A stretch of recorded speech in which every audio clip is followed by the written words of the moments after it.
Hey, everybody. Welcome to Behind the Crime Door, and I am Kristin.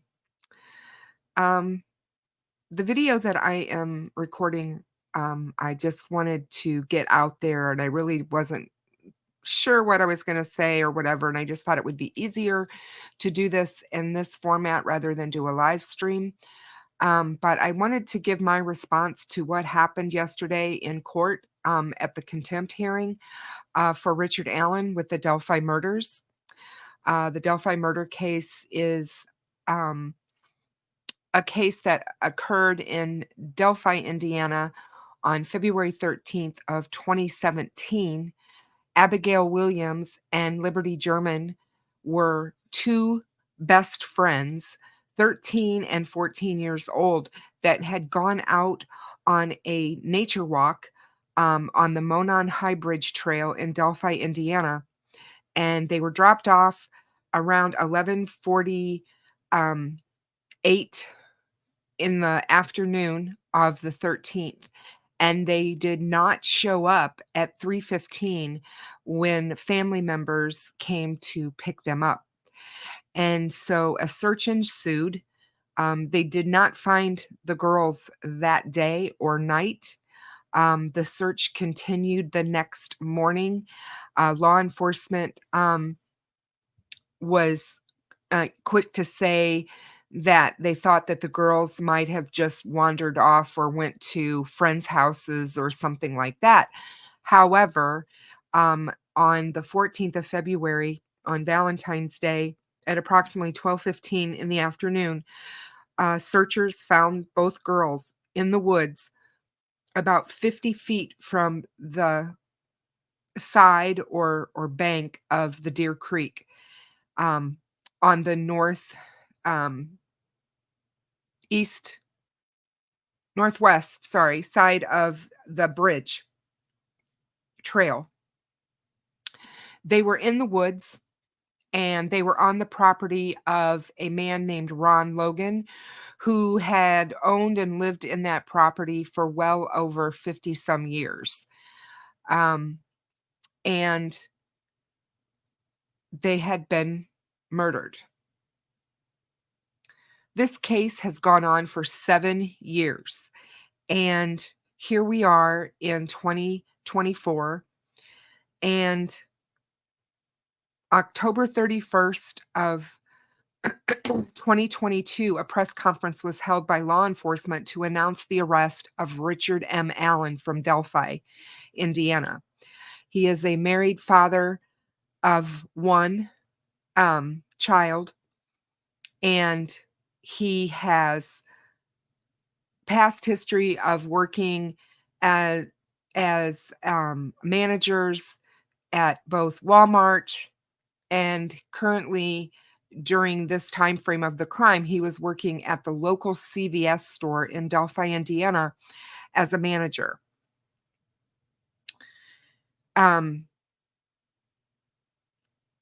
Richard Allen has been kind of hard to kind of get a handle on uh, regarding this case, because there's so little known about him and no one's truly talking about him. We don't have family coming out or friends coming out professing his innocence and talking about um, him prior to this arrest. There has been some hearsay with coworkers who have come out and talked about his days at Walmart and why he was transferred a few times from Walmart for inappropriate behavior concerning women. And there are some stories that kind of align with that, but nothing that's been super concrete or that I can verify myself. But there's been a lot going on since Richard Allen was arrested. He has been held in the state prison system in Indiana rather than the county jail in Carroll County, simply because they told us that he needed to have safer keeping than the county jail was able to afford. This is a very small county, a very small town, and a very small jail. And I don't feel that they had the um, the staffing that they would need to help keep him isolated and away from the other population of their jail to ensure his safety. So it was determined that he would be held at the state level, and he was originally held at Westfield Correctional Facility, and um, he was moved last January to Wabash Correctional Facility, and that's where he's currently being housed right now. In Fort Wayne, Indiana, yesterday, Judge Frances Gull, who is the judge that is overseeing this case, um, she called a month ago. She set the hearing for the contempt charges that the state of Indiana have brought against the defense team. As many of you already know that follow the Delphi murder case, last fall, a lot of things started happening um, not good around the case. There were many leaks happening with information, and a lot of leaked information was getting onto social media. People were talking about it, disseminating it, sending it to others, and before we knew it, in October, there were actual crime scene photos that were leaked, and they went to YouTubers, they went to podcasters, and some of these people not only viewed them, but they sent them on to other people and shared them. Yeah, there's just some things that people just can't, I guess, keep themselves from doing. Um, I think that, there were many that were shocked when they received the emails or the text messages with these photographs in them.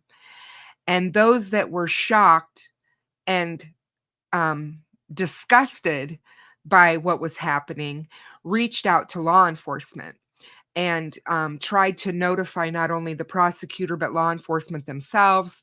Um, Jerry Holman and others were notified that these photographs existed and that they were being disseminated on social media.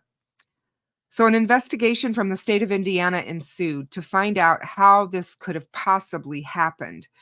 Now, the prosecution knew that these photographs came from the defense based upon the photographs um, and how they were arranged, because the defense had been using these exact same photographs for depositions.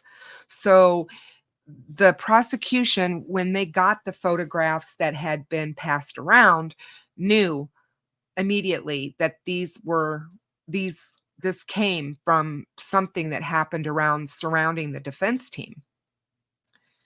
Come to find out, Mitch Westerman, who was a colleague and employee of Andrew Baldwin, one of the defense attorneys, and a friend, supposedly in the summer of 2023, went into a conference room within Baldwin's office, found a whole bunch of Delphi information laying on the conference room table, including these photographs. And he took it upon himself, he said, to take his cell phone out and photograph these pictures and whatever information else he decided he needed to have access to.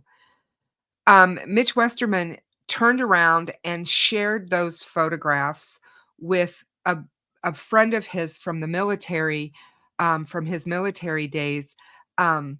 Fortson.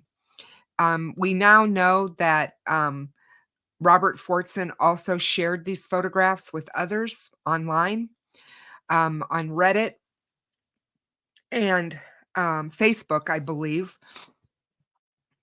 and he disseminated the information. After that happened and the leak was found out, the photographs um, were questioned, they were validated that they were authentic, and everyone wanted to get to the bottom of what and how this possibly could have happened. Once Mitch Westerman, um, was found out and what he had done, he admitted to what he had done. Well, in the meantime, sadly, Mr. Robert Fortson committed suicide. Um, and whether that be because he realized that what he had done was going to really cause not only him personal issues, but most probably um, career issues with him being in the military. So I don't know. I mean, I don't know that we'll ever really know what led to that, but the assumption is it happened so soon after all of this and how this all blew up that it most certainly had to have some bearing on him taking his own life. Sadly to say, this was the last straw for Judge Gull, as she proceeded to speak to the defense attorneys, Brad Rosie and Andrew Baldwin, and both by phone and by email, and called them into a hearing on the 19th of October. At that hearing, um, the hearing did not take place. Instead, inside of her chambers, there was a lot of things going on, and she basically told both of the defense attorneys that they would no longer be on the case, that she was done with the antics that she had witnessed for well over a year surrounding the defense's handling, or close to a year, I should say, because it was in November when they took over the case of 2022, that she couldn't deal with it anymore. There had been um, stuff that she felt that they were doing to try and get around the gag order, the Franks motion that was, pages and pages and pages long, that could have very well been consolidated and condensed down if that's exactly what that document was supposed to do. And I think she just realized that something needed to happen, and so she took it upon herself to remove them. Well, of course, we all know that Andrew Baldwin, basically hightailed it out of the courthouse that day, and Brad Rosie actually stayed longer and was questioning the judge, and basically agreed that he was going to also step down from the case and that he would submit his resignation, and his, doing so in writing to the court. Well, that didn't happen. Instead, they filed motions um, all the way up to the Supreme Court of the state of Indiana. They bypassed the appellate court and they went straight to the Supreme Court. They cited that they felt that she had been more favorable to the prosecution, that she was not showing them, um, you know, any professional type courtesy. She was too harsh on them. Basically, they acted like two schoolboys getting their hands slapped by the teacher, in my opinion. The whining that these two grown men started doing through motions was unbelievable. Now, granted, defense attorneys are supposed to do these things. They're supposed to do what these gentlemen did. They're not supposed to do the leaking of the crime scene photos. That's not what I mean. But they are supposed to do everything in their power to try to bring their client, um, into the light of not guilty. They want to show that and do everything in their power to get the spotlight off of him. And this defense team was doing an A-plus job of that because of all of the other stuff that's been going on with the case and the things that they've been saying and putting out in these official motions. So she removes them from the case. She assigns 2 new attorneys to the case. While this is all going on, everything has stopped. The case is basically dead in the water. Nothing is being done. Work's not being done on it by any attorneys at this point. Um, the prosecution obviously is still working diligently preparing for trial. Um, but the shenanigans with the defense team wasn't over. And so in January, we came back from the Christmas holiday, and the Supreme Court ended up listening to the case and hearing both sides, and they basically shot down every single thing the defense asked for, except for them being allowed to come back on the case. And they said that they could come back on the case. And they basically told Judge Gall that she needed to do the right thing, and they were giving the case back, and that she needed to do the right procedure.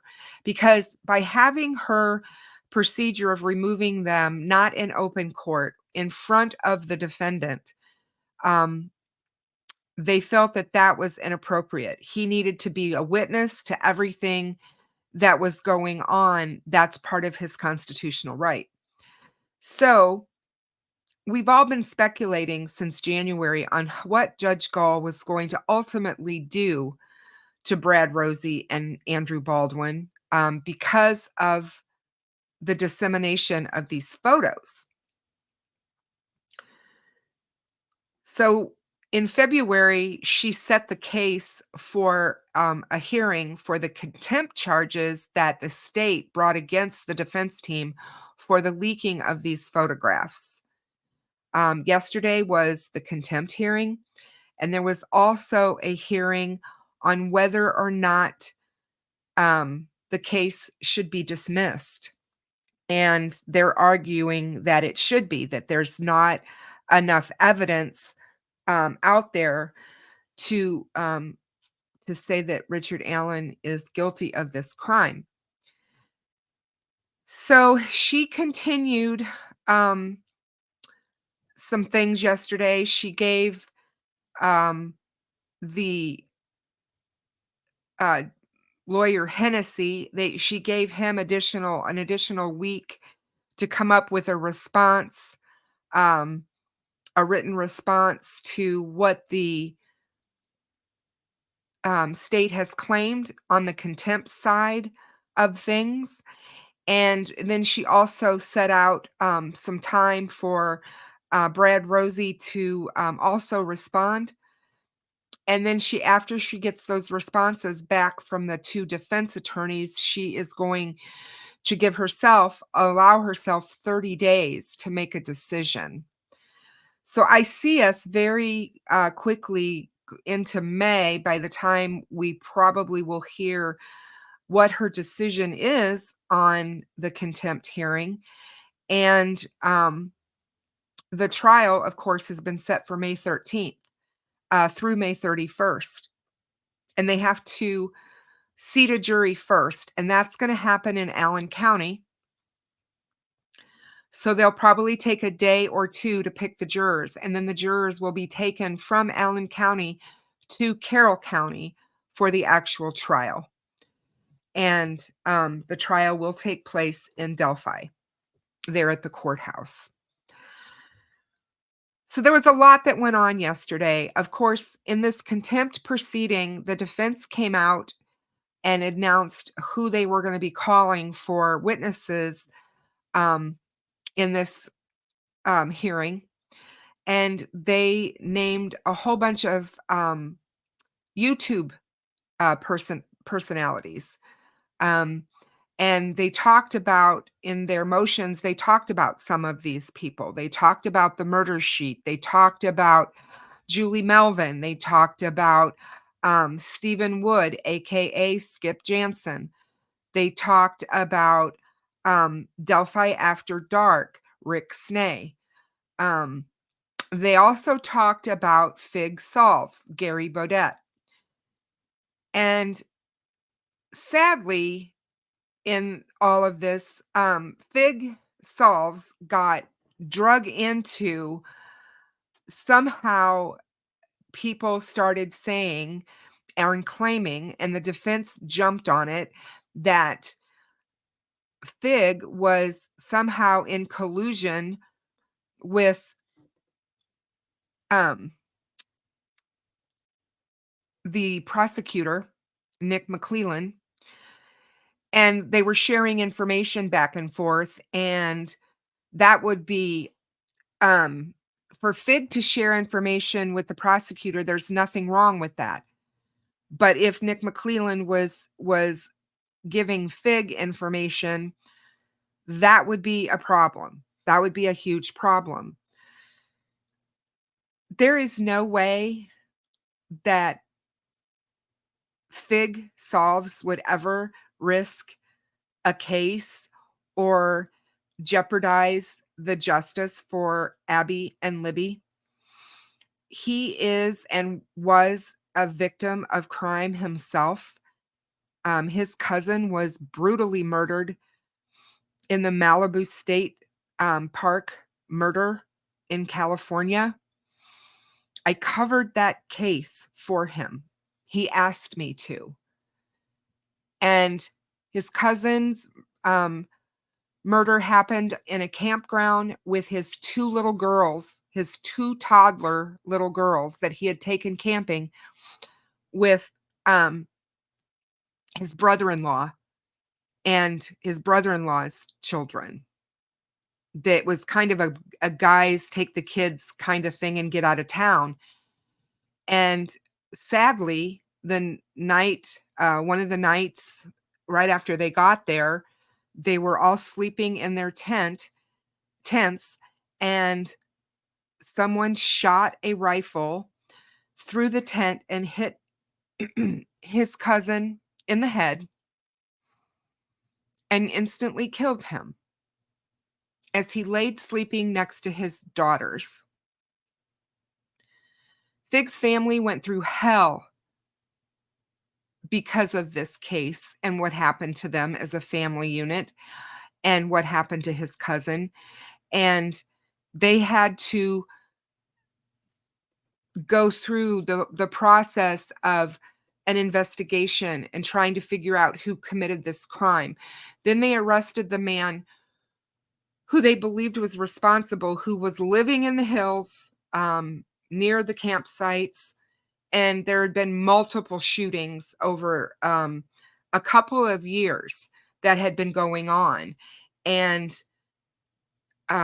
they were able to finally pinpoint that this was the person who was responsible, and he was arrested. And then they had to wait the enormous amount of time until the case came to trial. So he's been through all of this, and he knows what it's like. Sorry, I have the hiccups.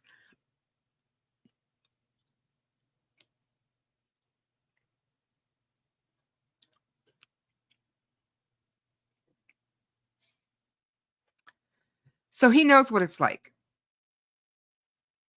And I know him. I got to know him really well when I was covering this case. I had him on my show numerous times, many times. We've talked many hours about this case, his cousin's case, and I just know in my heart of hearts that the compassion that's in this man and the integrity, he owns his own business. He's a consultant for businesses, and he does a lot of Six Sigma training for businesses, and he goes in and helps figure out problems, and he's a problem solver. And his mind is amazing, and how he can look at things and analyze them and come up with um, a plan or ideas or whatever. And Fig has done great work um, regarding this case, and I'm not the only one that feels this way. And I think that there was a lot of jealousy going on in the YouTube streets for what Fig was able to do, accomplish, and how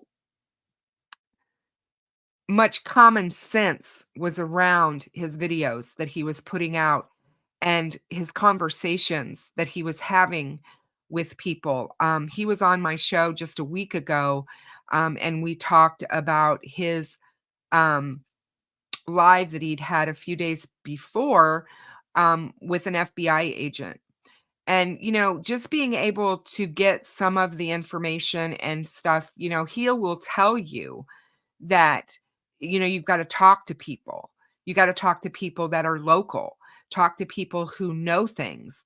And as far as him sharing information with the prosecutor, I never once thought that that was a deal or a thing. Um, I don't think Fig would ever do something like that, and I honest to God don't think Nick McClelland would do it either. He's not going to jeopardize the one of the biggest cases in Delphi history, in Indiana's history.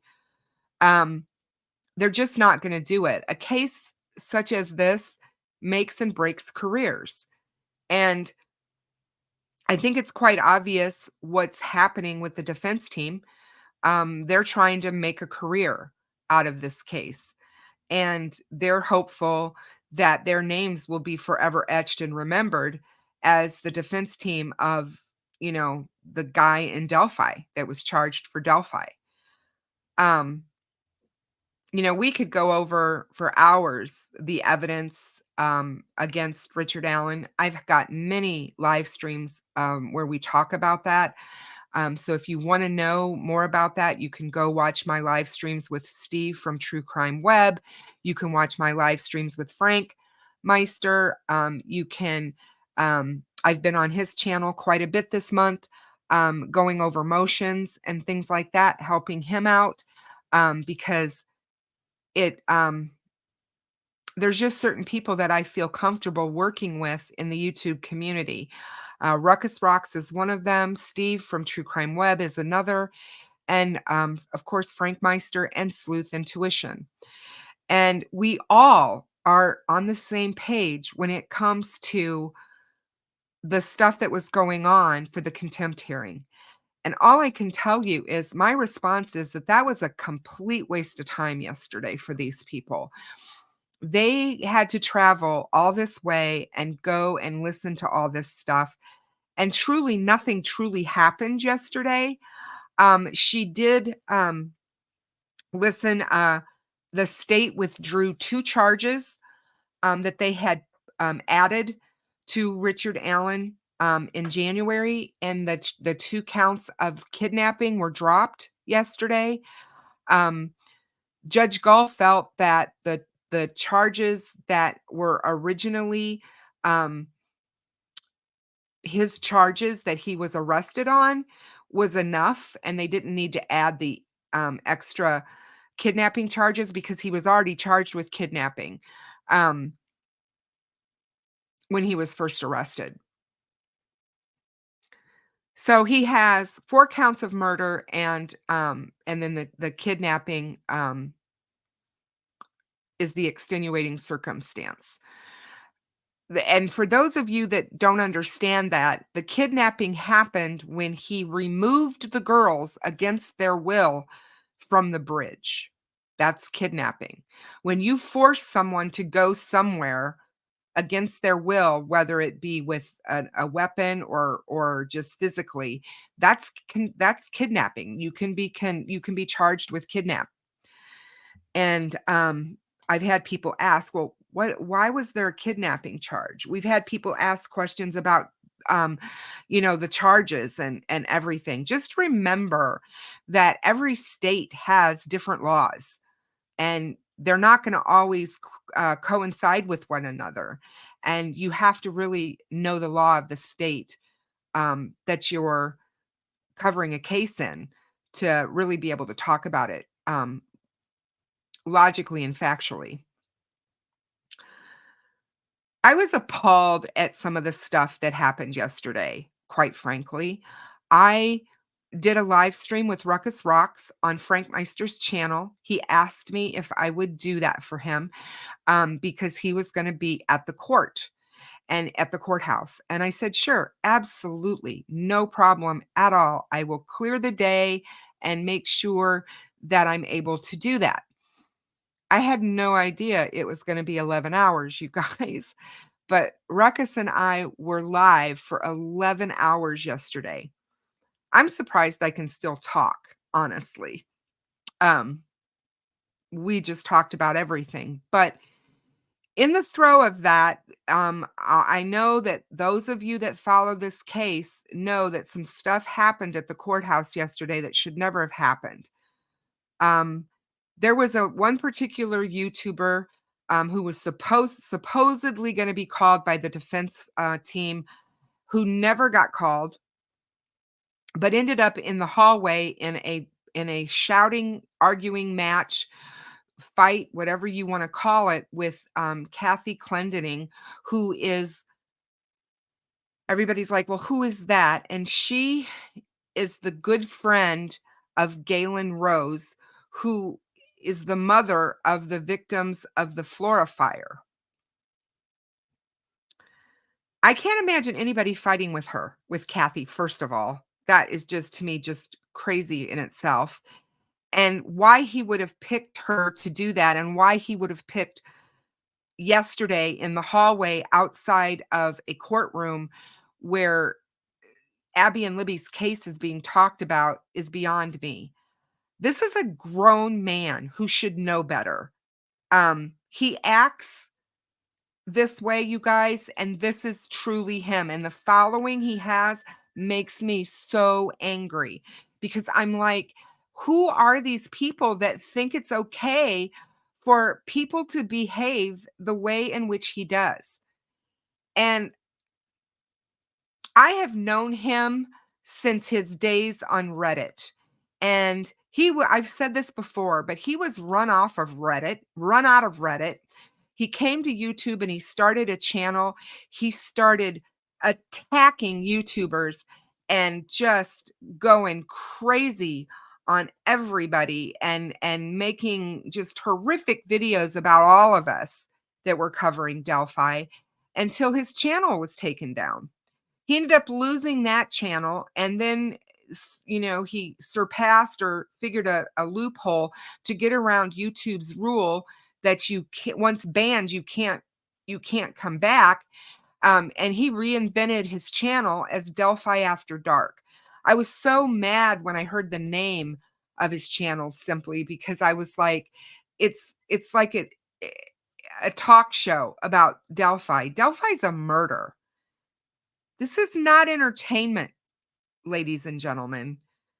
This is real life, and this affects real people, family members that are left behind where their loved ones were brutally taken from them.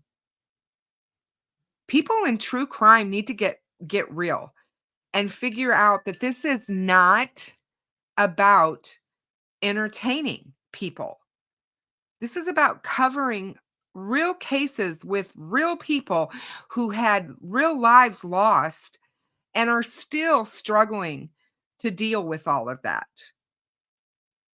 We could talk about that for hours. I have videos out there about the family and how they have been wrongly treated on social media for the last 7 years regarding this.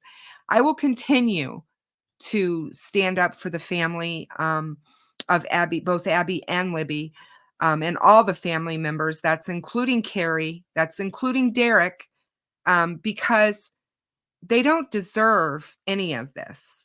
I don't care what they did in the past. I don't care what skeletons may be in their closet. They lost children, and I have lost a child, and I know some of that pain of what that feels like. And it's an enormity that overtakes you and you can barely breathe. To have to go through a trial and to have to sit and watch everyone pick apart every single little thing about this case has to be gut-wrenchingly hard for them. And that's why I have always said how we tell their story matters. It's important.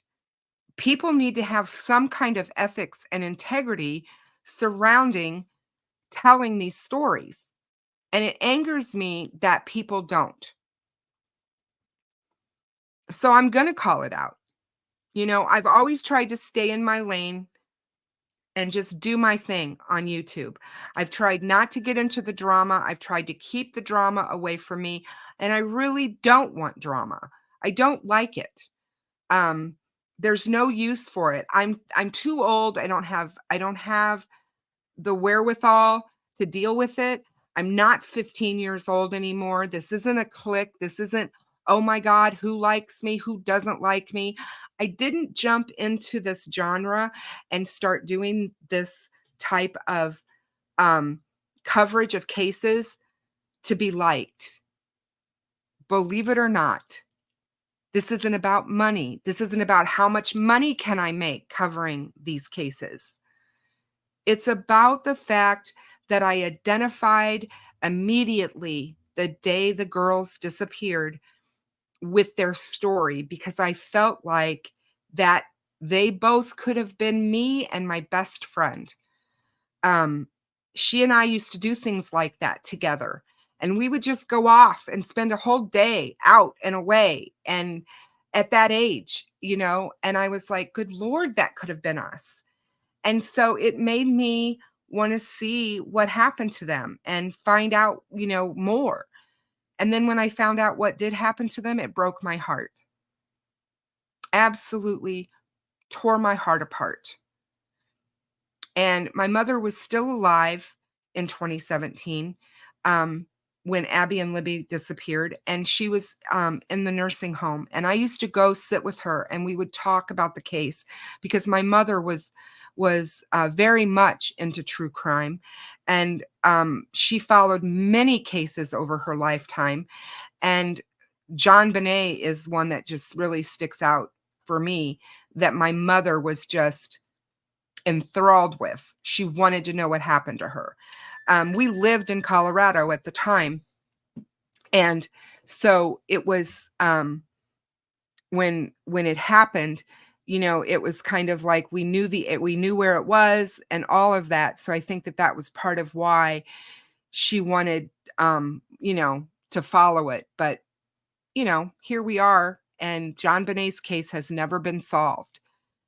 There are so many cases out there like that need coverage. They need people talking about their story, bringing it back into the forefront of people's minds. It only takes that one person who may know something to turn in something they may remember in these cases. It happens, and it can happen. And so talking about them, I think, also can help the family if if the cases are talked about factually and accurately.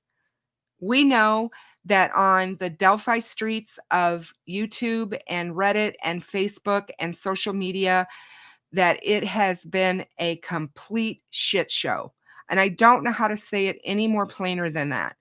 There are people that are around this case that do not care about justice for Abby and Libby. They're doing it for all other different reasons. And one of the things that I laugh about from yesterday is I listened to the murder sheet. I started to this morning to listen to their take on what happened yesterday, and I had to turn it off. I had to turn it off. I couldn't deal with it because they're trying to state that they never wanted to get this deep into this case to where they may have been called as witnesses in the case. They didn't want to ever do anything that might jeopardize the case.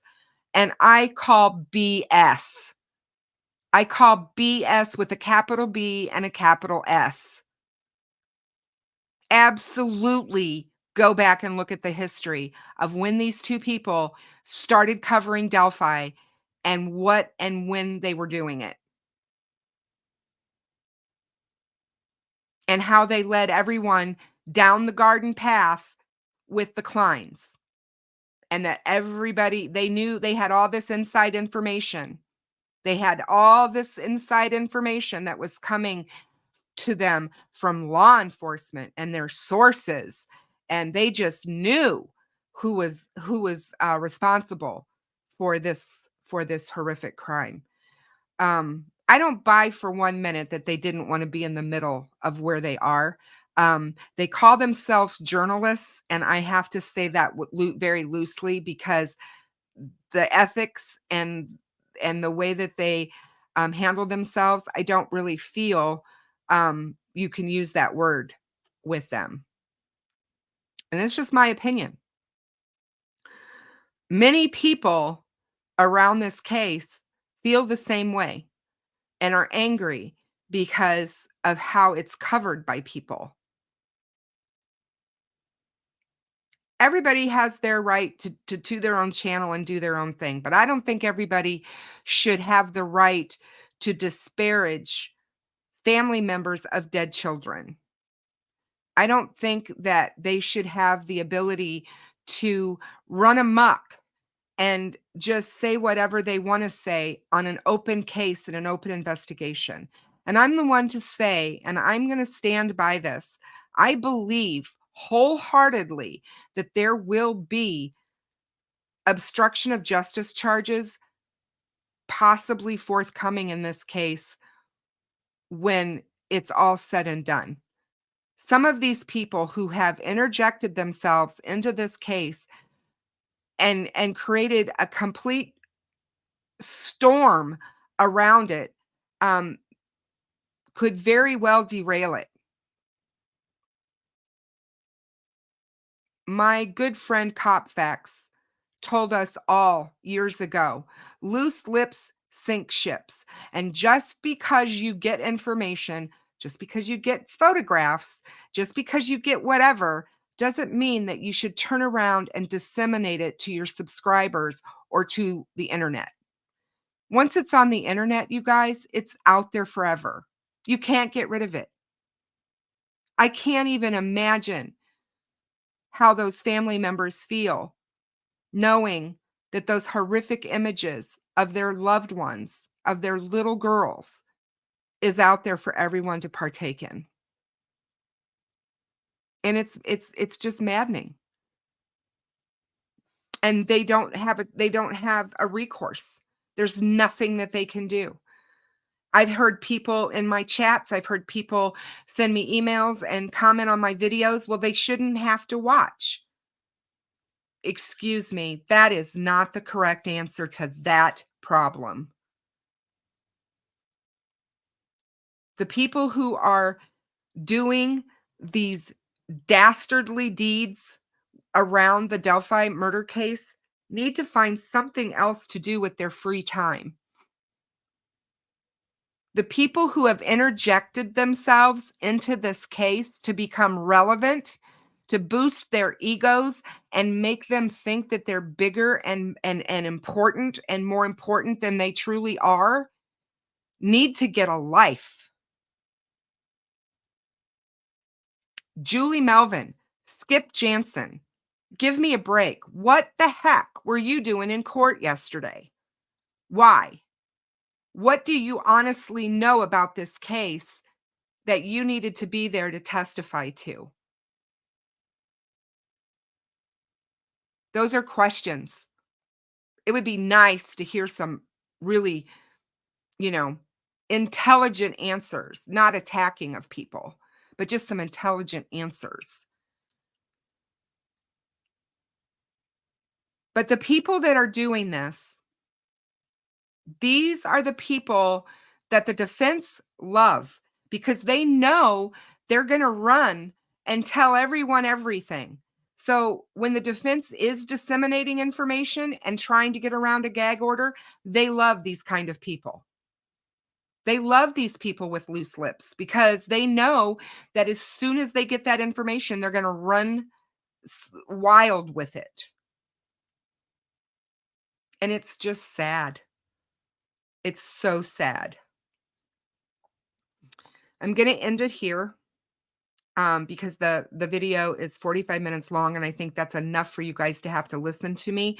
But I do want to remind everyone that Randy Gravitt is having a memorial walk on April the 6th. It's a Saturday at 1 o'clock at the Monon High Bridge for Abby and Libby. If you're able to come out, please come out. It would be great to see you all. I will be there. I plan on coming, and I'm looking forward to it. I enjoyed the one that I went to in October, and I'm looking forward to this one. So thank you guys for listening. Thank you for supporting Behind the Crime Door. Please be kind to everyone. If people were more kind to one another, this world would be such a much better place to be in. And before you share information, or before you read something and want to run with it, try taking 5 minutes to really think about what it is you're doing and whether or not it's the best thing that you could be doing, especially when you're covering these cases. Thank you, everyone. Goodbye.